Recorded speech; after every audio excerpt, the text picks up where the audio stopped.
Thank you for tuning in to the best parenting show on the internet, Post Daily Dose. It's the Post. It's the Post.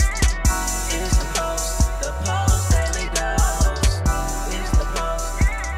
It's the Post. It's the Post. The Post Daily Dose. It's the Post. It's the Post.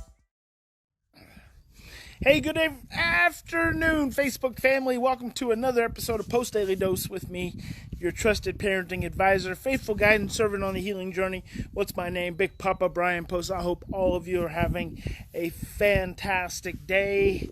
Not really even sure what today is. I think today is Tuesday, possibly. Yeah, Tuesday. So I hope you're having an amazing Tuesday. I was just about to talk about a subject that I actually wrote down to talk about like a week and a half ago, and then when I pulled up Facebook, I saw that Mary, who is one of our Post+Evolution members, had mentioned that yesterday. I guess as I was wrapping up, or there were so many comments yesterday, I wasn't able to kind of address very much, but someone had commented, and Mary wanted to know if relinquishing control, so that if you didn't get a chance to watch yesterday's episode, I want to encourage you to do that. Hello, Mimi. Good evening to you. I want to encourage you to go back and do that, because I talked about 3 dynamics that are at play when it comes to raising teenagers, not just adopted or foster teenagers, but also biological teenagers, and not just children who you associate with trauma. So it's important to go back and review that. But one of the things I talk about is our ability as adults to keep ourselves calm enough and regulated enough to actually give our teenagers more control. As your teenagers begin to get older, as your children begin to get older and hit those teenage years, you've got to be willing to give them more control. For one reason, and this is, so Mary asked, based on the question, was I talking about control versus the emotional age or control versus the chronological age, which is a fantastic question. So here's the thing. You got to start giving your children more control, because society says 18, they're adults. So when your children start to hit the teenage years, you've got to give them more control, because control gives them more ability to feel, it really gives them more ability to feel like they're in control of their lives. But what it also does is it makes them feel less threatened. But the secret is that the more you can give control, as long as you're able to not operate from a place of fear, because the only time we need to have control is when we're operating from a place of stress and fear. The more you can actually give control, this is the secret, the less you have to exert it. When you're able to regulate yourself, you can give a lot more control without creating battles with your teenagers, and you can influence them. See, we want to always be working towards influence in relationship. So when the question is asked, am I talking about emotional age or chronological age? The emotional age dictates to the chronological age. Okay? So that's what you want to dial in with your child. And keep this in mind, that when your child is not stressed, when they're not in a state of dysregulation, they're probably operating in a pretty congruent cognitive, physical, emotional age. What is it? Cognitive, chronological, physical, emotional age. And so when they're not so stressed, they're more congruent. So it's not about giving a chronological age, giving them control from a chronological age.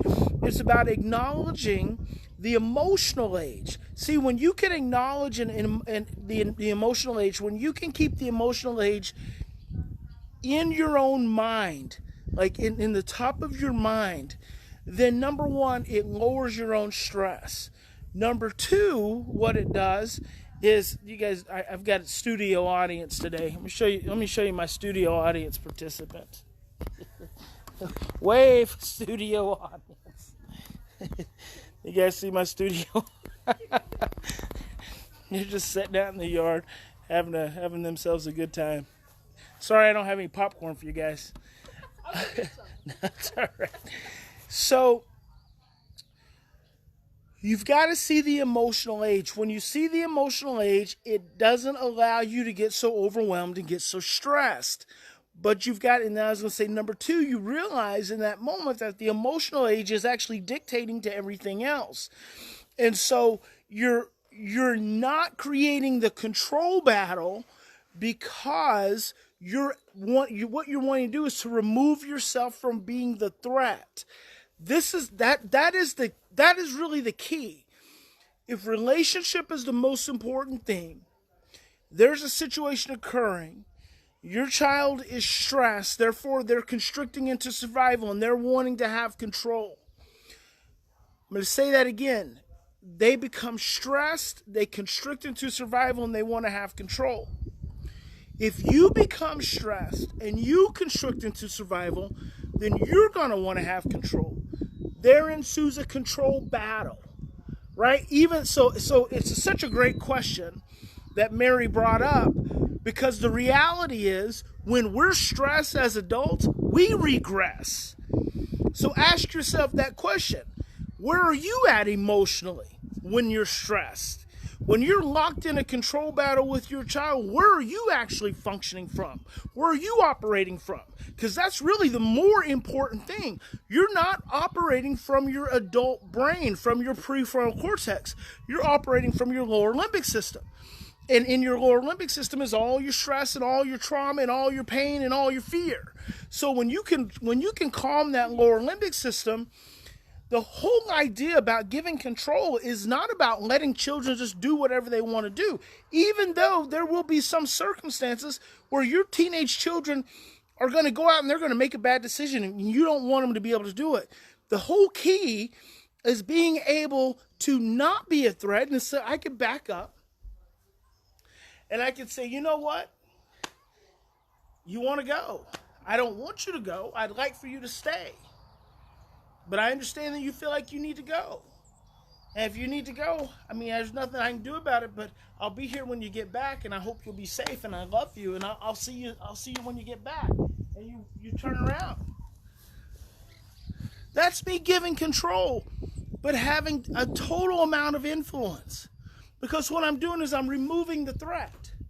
When I'm removing the threat, the child doesn't escalate. Right? Because if that was me having that conversation with you just then and I've backed all the way up, you feel less threatened. In fact, you feel a little confused.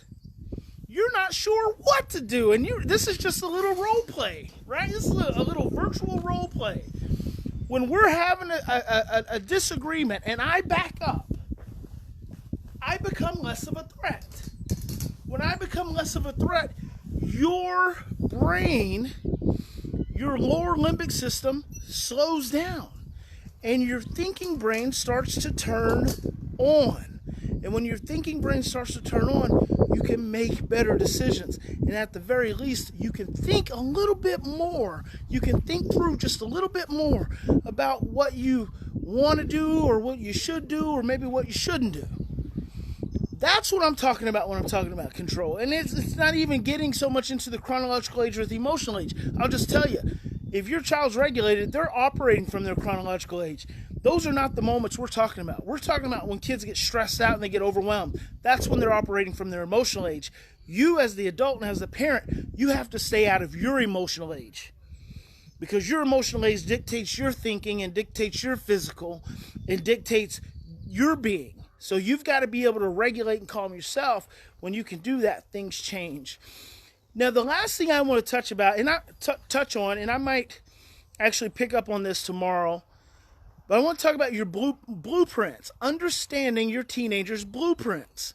See, a lot of times we forget because our kids are teens, we forget, especially our adopted children, our children who've experienced early trauma, we forget what they came from.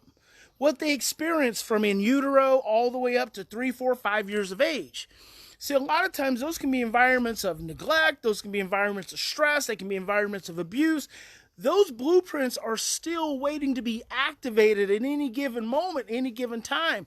So when you set up an experience of stress, or there's an experience of stress that occurs with your child, their blueprints are getting triggered. Now, their blueprints could have all kinds of chaos.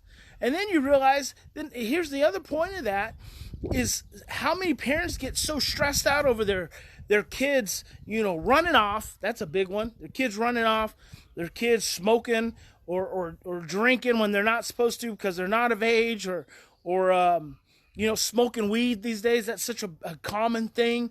We get really stressed out over that because for many of us as parents and as adults, we may not have done those things. And if we did, we didn't do it so boldly. And so then what you forget is that your child has blueprints that they have to work through. And a lot of times you're working up against their blueprints, but the problem with that is when our children's blueprints get activated and they start reenacting some of their earliest chaotic experiences, and we start taking it personal in the moment, we start meeting those experiences with stress. And when we start meeting those experiences with stress, what we end up doing is reinforcing the blueprints instead of supporting the blueprints to change and take on a different direction. And so I'm going to talk about that probably more tomorrow. That gives me a good topic tomorrow. And we'll go a little bit deeper into that. But I hope this has been helpful. Remember, in any given situation, you always have two choices. You can continue to react from your same blueprints of stress, fear, and overwhelm, or you can stop, you can slow down, and you can choose love. And I hope you guys will choose love in every possible moment. God bless you. Big Papa loves you, and we'll see you tomorrow.